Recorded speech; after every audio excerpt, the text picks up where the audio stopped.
Bismillahirrahmanirrahim. Assalamualaikum warahmatullahi wabarakatuh. Kami dari kelompok 8 akan mempresentasikan percobaan 8 dengan judul pemurnian garam melalui metode rekristalisasi.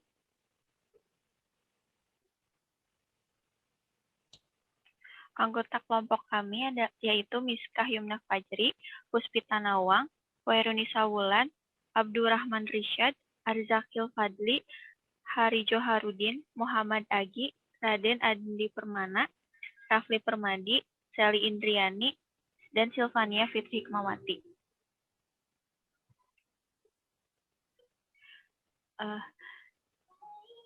Saya Hoerunisa akan menjelaskan hal-hal yang akan kami jelaskan di presentasi ini. Yang pertama adalah pendahuluan dan tujuan percobaan, lalu alat, bahan, dan prosedur percobaan, hasil dan pembahasan, serta penutup. Selanjutnya akan dijelaskan oleh rekan saya.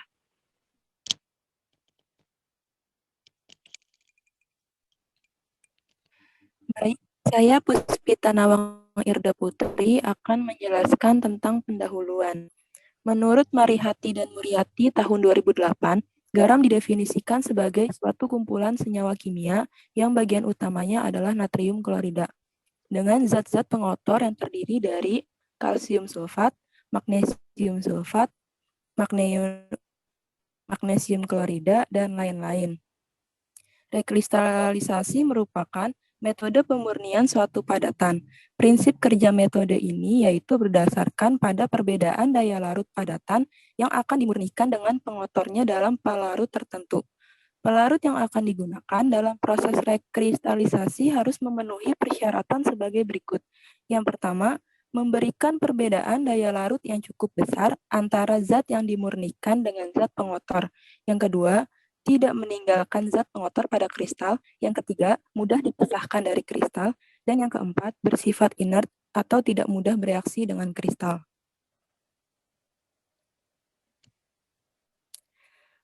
Lalu, tujuan percobaan ini adalah memurnikan garam-garam dengan cara rekristalisasi.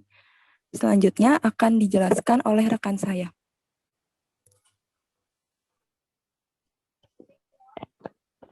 Baiklah, saya di sini Arzakil Fadli akan menjelaskan alat dan bahan yang akan kita gunakan pada praktikum kali ini.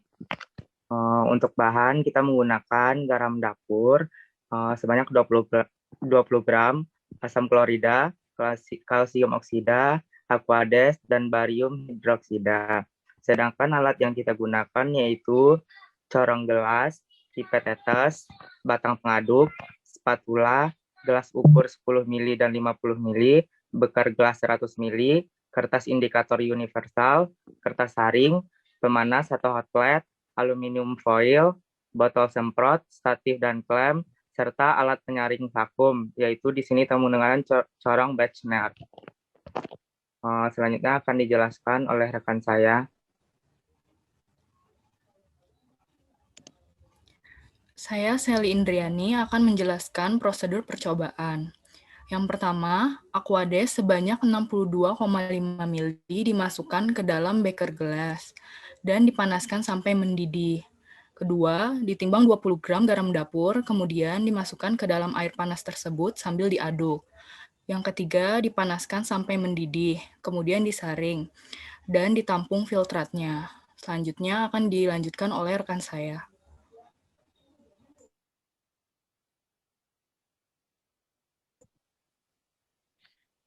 Oke, saya Abdurrahman Rishad Baihaqi akan melanjutkan proses percobaan.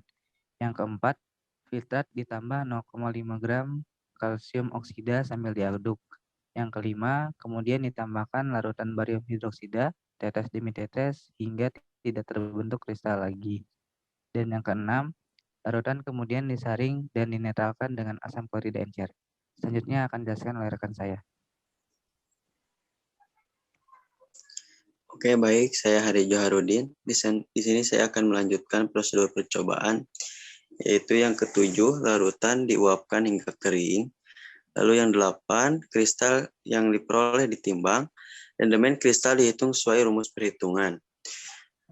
Yang kesembilan, kristal yang didapat disimpan ke dalam botol dan diberi label. Untuk selanjutnya akan dilanjutkan oleh rekan saya. Berikut ada hasil dari percobaan yang akan dijelaskan oleh saya, Muhammad Agi Fahri. Data pengamatan yang didapatkan yaitu filtrat yang ditambahkan dengan kalsium oksida, hasilnya yaitu larutan putih keruh. Kemudian ada filtrat setelah ditambahkan kalium oksida dan barium hidroksida, akan menjadi larutan keruh disertai endapan putih. Kemudian yang ketiga, setelah penambahan asam klorida pada filtrat jernih dan diuapkan, hasilnya yaitu kristal NaCl berwarna putih. Dan berikut ada data penimbangannya. Yang pertama itu ada garam NaCl plus pengotor hasil penimbangan awal, masanya yaitu 20,03 gram. Kemudian yang kedua ada beaker gelas kosong, bobotnya yaitu 128,1127 gram. Dan yang ketiga ada beaker gelas plus isi yaitu 146,5587 gram. Kemudian masuk ke perhitungannya menggunakan perhitungan stoikiometri. Ini mol garam NaCl plus pengotor, rumusnya massa garam NaCl plus pengotor hasil penimbangan awal dibagi MR NaCl, yaitu bobotnya didapatkan 0,3424 mol. Dari reaksinya ada mula-mula, reaksi, dan sisa. Reaksi pembatasnya yaitu dari yang kita dapatkan 0,3424 molar.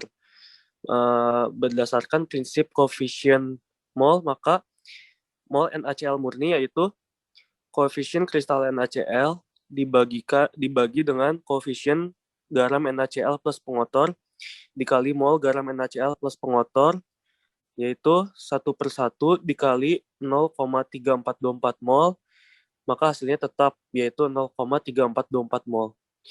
Berikut ada massa kristal NaCl murni teoritis, yaitu mol NaCl dikali mR NaCl, yaitu 20,03 gram. Kemudian ada massa kristal NaCl murni yang diperoleh, yaitu sebesar 18,4460 gram.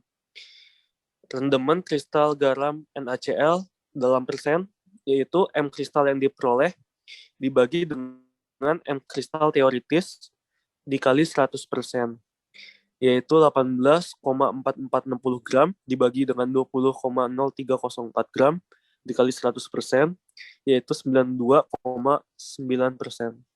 Sehingga kemurnian kristal garam NaCl yang kita dapatkan pada praktikum kali ini, yaitu dengan rumus M kristal teoritis dikurang M kristal yang diperoleh dibagi M kristal teoritis dikali 100%, maka didapatkan kadar kemurnian yaitu 7,91%. Kemudian selanjutnya akan dijelaskan oleh rekan saya.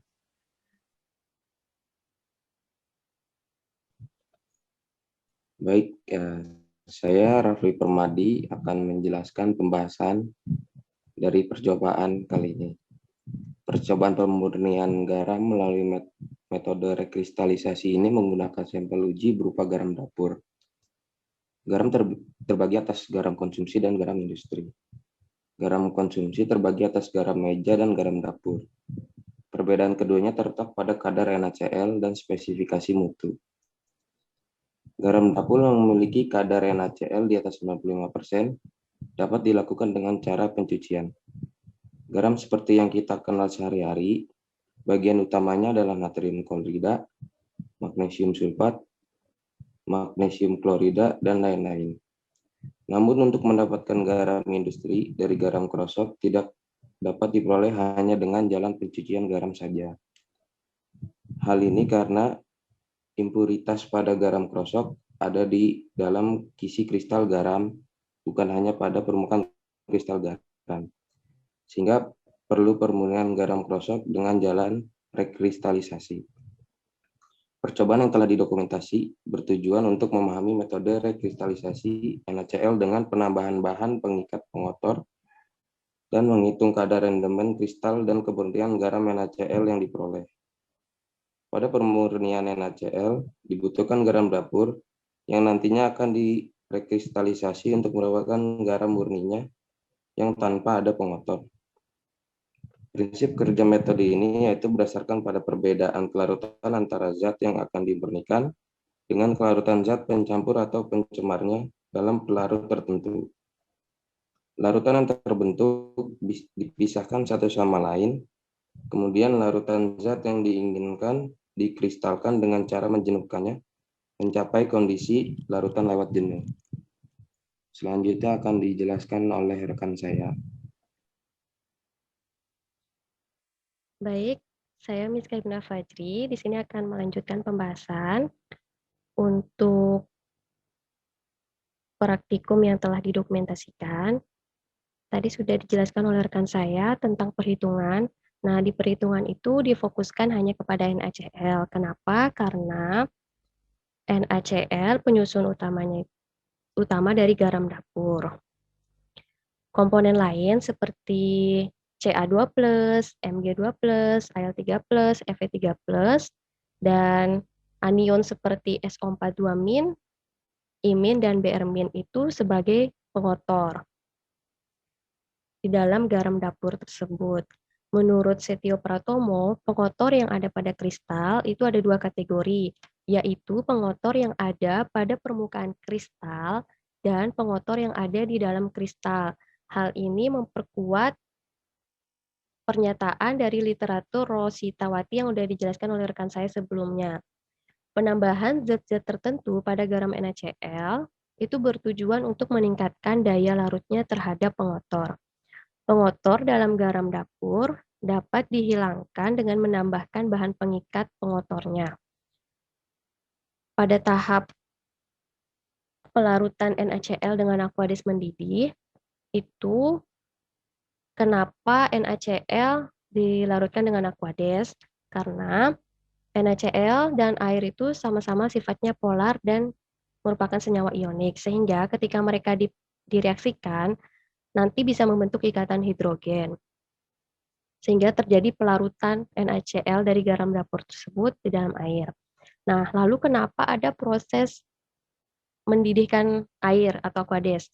Nah, itu penambahan suhu termal ini bisa meningkatkan energi kinetik semua spesies yang ada di dalam larutan. Ketika energi kinetik meningkat, nanti tumbukan akan gampang terjadi sehingga reaksi pun mudah terjadi. Dari sini bisa kita simpulkan, pelarutan garam dapur menggunakan aqueous mendidih itu merupakan reaksi endotermik, yaitu membutuhkan panas untuk mempercepat reaksinya. Kemudian cara kerja berikutnya itu kan ada proses penyaringan dan penambahan CaO. Nah, kalsium oksida, penyaringan di sini bertujuan untuk memisahkan zat murni NaCl dengan zat pengotor yang tadi sudah disebutkan. Kemudian di dalam filtrat itu kan masih ada sedikit pengotor yang ikut terlarut. Nah, CaO di sini berfungsi memperbesar perbedaan daya larut antara NaCl dan zat-zat pengotornya itu, di mana CaO ini akan menarik ion Cl dan ion lainnya sehingga timbul endapan putih CaCl2 seperti hasil pengamatan yang telah dijelaskan oleh rekan saya. Reaksinya itu NaCl, larutan NaCl ditambah solid CaO, kemudian ada aqueousnya juga tadi kan, nanti terbentuk endapan CaCl2 dan ion-ion Na dan OH-. Kemudian ada tahapan tadi dijelaskan oleh rekan saya, yaitu proses penyaringan dan penambahan barium hidroksida. Penambahan barium hidroksida ini bertujuan untuk memisahkan ion Cl- dari CaCl2 yang tadi terbentuk. Nah, sedangkan ion OH- spesifiknya, dia berfungsi mengikat pengotor, seperti kation Mg2+, Al3+, dan Fe3+.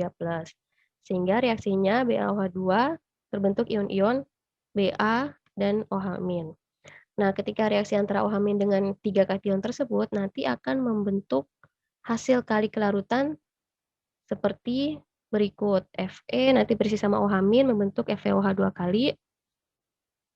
Kemudian hasil kali kelarutannya diperoleh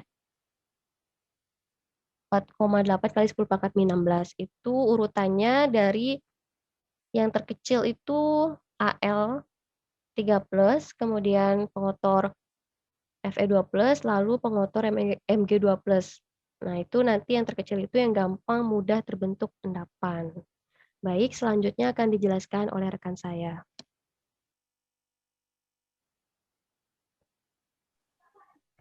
Baik, saya Sylvania Fitri akan melanjutkan pembahasan. Proses penyaringan kembali, penetralan, dan penguapan. Penambahan larutan HCl encer 10 tetes untuk mengendapkan garam NaCl dan menetralkan larutan. Penguapan bertujuan untuk menguapkan zat pelarut dan ion-ion yang mudah menguap sehingga yang tersisa hanya garam NaCl. Reaksi keseluruhannya yaitu 2NaCl aqua ditambah CaO solid ditambah BaOH2 aqua ditambah H2O liquid menjadi endapan BaCl2 ditambah dengan Na plus aqua ditambah 4OH- aqua ditambah Ca2 plus aqua. Hasil rendemen NaCl dan kemurnian. Rendemen kristal garam NaCl yaitu 92,09%, kemurnian kristal garam NaCl yaitu 7,91%. Hasil tersebut belum memenuhi persyaratan mutu NaCl dalam garam konsumsi. Karena berdasarkan Badan Standar Nasional 2016 menetapkan persyaratan kadar natrium klorida dalam garam konsumsi minimal 94,7%. Hal ini mungkin dikarenakan seperti yang disebutkan Wilarso dan Wahyuningsi tahun 1995, yaitu dari segi kualitas air laut, cara pembuatan, dan hal lain yang mempengaruhi kristalisasi garam. Selanjutnya akan dijelaskan oleh teman saya.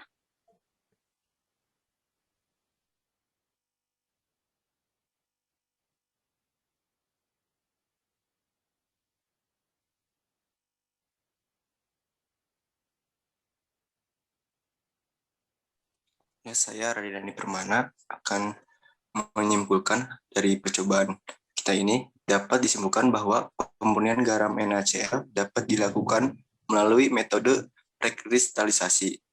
Hasil pemurnian NaCl diperoleh kadar rendemen kristal garam NaCl sebesar 92,09% dan kemurnian kristal garam NaCl sebesar 7,91%. Dan sarannya yaitu sebaiknya saat melakukan penetralan dengan menambahkan tetesan HCl encer dilakukan dengan hati-hati melalui dinding beker gelas. Sebaiknya sebelum penimbangan hasil penguapan saat tahap rekristalisasi, beker gelas dimasukkan dalam desikator selama 15 menit terlebih dahulu agar hasil timbangan lebih stabil bila suhu konstan. Sebaiknya dilakukan juga identifikasi zat pengotor sebelum dan sesudah direkristalisasi. Identifikasi terhadap ion-ion pengotor seperti Ca2+ dan Mg2+ guna memastikan adanya pengurangan ion-ion tersebut. Identifikasi ion Ca2+ dan Mg2+ bisa dilakukan secara kuantitatif menggunakan spektrofotometer serapan atom. Selanjutnya akan dilanjutkan oleh teman saya.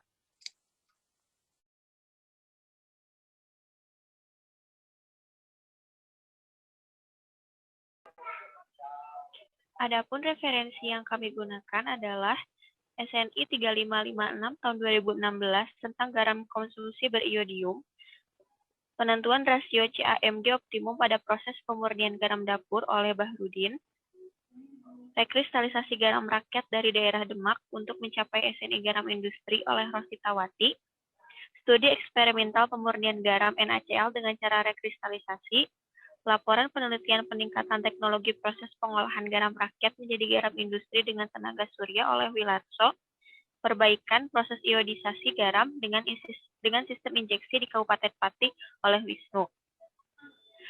Sekian presentasi dari kelompok kami. Mohon maaf apabila masih ada kekurangan. Terima kasih.